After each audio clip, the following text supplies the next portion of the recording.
За өнөөдрийн жижиг дунд үйлдвэрлэлийг дэмжих холбооны хуралд зөвшөөрлийн тухай хуулийн нэмэлт өөрчлөлт бас танилцуулж байгаадаа баяртай байна. Яагаад тэгэхээр жижиг дунд үйлдвэрлэлд маань өөрөө угаасаа ганц Монгол улс ш. Ер нь дэлхийн бүх улсад тухайн улсыгоо ажиллах хүчний одоо дийлэнх буюу ISD шивэг эзэлж идэг маш чухал салбар. Тэгэхээр зөвшөөрлийн тухай хууль маань өөрөө Монгол улсын хурлын дараа ням усрын очрлын одоо санаачилж байгаа чөлөөллийг гэдэг аяны хүрээнд бас гарч ирж байгаа одоо анхны одоо эрх зүйн багц хууль.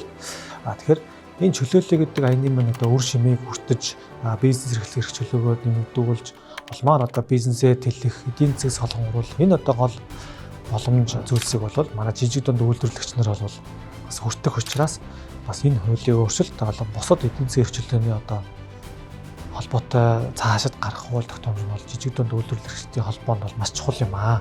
Тэгэхээр бол цаашдаа энэ чиглэлээрээс тус холбоотой хамтран ажиллаж одоо санал хүсэлтийг нь бас хүлээж авах бас таатай байна.